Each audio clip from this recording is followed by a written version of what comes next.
कभी सोचा है कि हमारी रोजमर्रा की जिंदगी में मतलब खेतों से लेकर हमारी किचन तक कितना सारा विज्ञान छिपा हुआ है।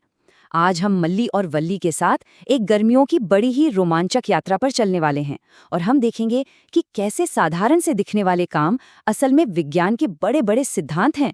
तो चलिए इस दिलचस्प सफर में गोता लगाते हैं। तो मिलिए मल्ली और वल्ली से। ये दो भाई बहन हैं जो अपनी गर्मियों की छुट्टियों का ना बेसब्री से इंतजार कर रहे थे। इस बार उनका प्लान कुछ बड़ा था, पूरे भारत में घूमकर अपने रिश्तेदारों से मिलना। लेकिन उन्हें क्या पता था कि उनकी ये यात्रा एक शानदार वैज्ञानिक खोज बनने वाली है। उनका पहला स्टॉप हरियाणा में उनकी नानी का घर, और वहां पहुंचते ही उन्हें एक बड़ा ही दिलचस्प नज़ारा देखने को मिलता है। पूरा परिवार आंगन में बैठा है और उनके सामने लगे हैं अनाज के बड़े बड़े ढेर, और सब लोग उसमें से कुछ अलग करने में जुटे हुए हैं। ये देखते ही बच्चों की जिज्ञासा जाग उठती है। जब वो पूछते हैं कि भाई ये सब क्या हो रहा है, तो उनकी नानी बड़े प्यार से जवाब देती हैं, अरे कुछ नहीं, बस अनाज में से कंकड़ निकाल रहे हैं ताकि उसे पकाया जा सके। कितना साधारण सा जवाब था, है ना? लेकिन पता है, यही वो छोटी सी चिंगारी थी जिसने मल्ली और वल्ली के वैज्ञानिक एडवेंचर को शुरू कर दिया।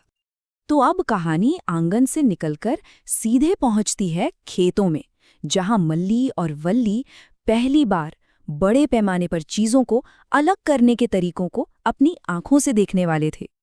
अच्छा, तो जो काम उनकी नानी कर रही थी ना, विज्ञान की भाषा में उसे कहते हैं हस्तचयन। मतलब अपनी आंखों से देखकर और हाथों का इस्तेमाल करके बेकार चीजों को काम की चीजों से अलग करना।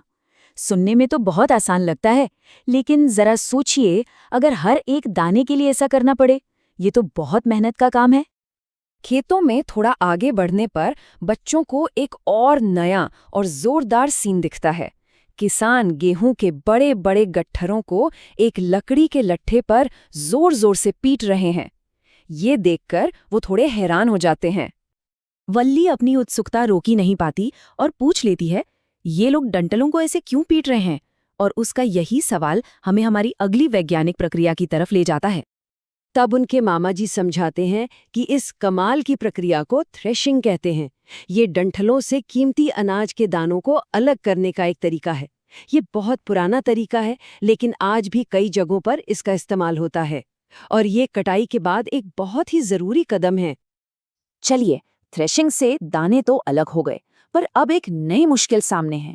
इन दानों में बहुत सारा हल्का फुल्का भूसा भी मिल गया है। तो क्या अब किसान बैठकर एक एक भूसे का टुकड़ा हाथ से निकालेंगे? नहीं, बिल्कुल नहीं। इसके लिए भी एक बहुत ही स्मार्ट तरीका मौजूद है। इस काम को करने के लिए एक खास पारंपरिक औजार का इस्तेमाल होता है, जिसे सूप कहते हैं। ये देखने में भले ही साधारण सा लगे, पर यह विज्ञान का एक बेहतरीन उपकरण है। बच्चे बड़े ध्यान से देखते हैं कि एक किसान एक स्टूल पर खड़ा होकर सूप से अनाज और भूसे के मिश्रण को धीरे धीरे नीचे गिरा रहा है।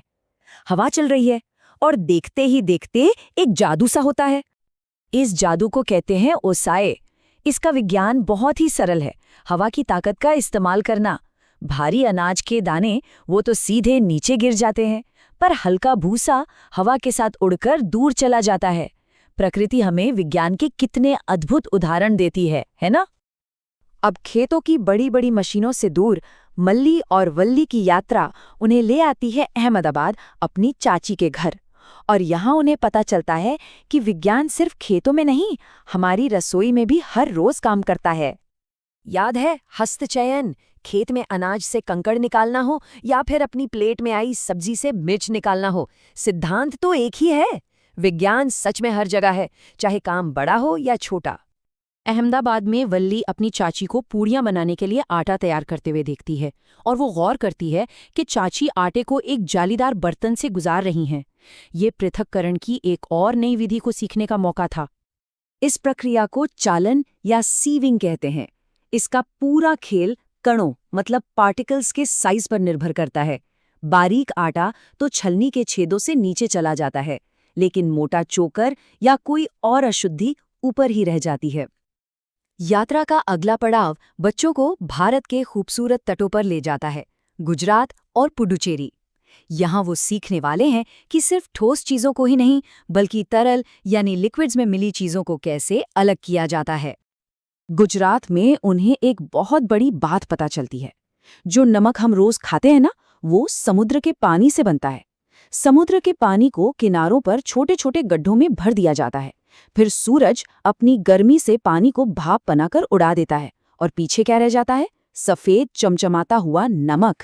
तो अगली बार जब कोई नमक इस्तेमाल करे तो याद रखिएगा कि ये एक लंबे सफर के बाद समुद्र से हमारी मेज तक पहुंचा है।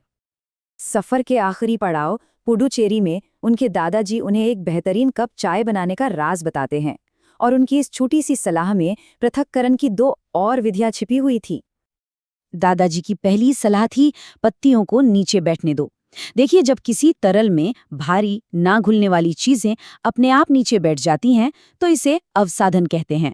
और फिर जब नीचे बैठी हुई चीज को बिना हिलाए ऊपर के साफ तरल को धीरे से दूसरे बर्तन में निकालते हैं तो उसे निस्तारण कहा जाता है।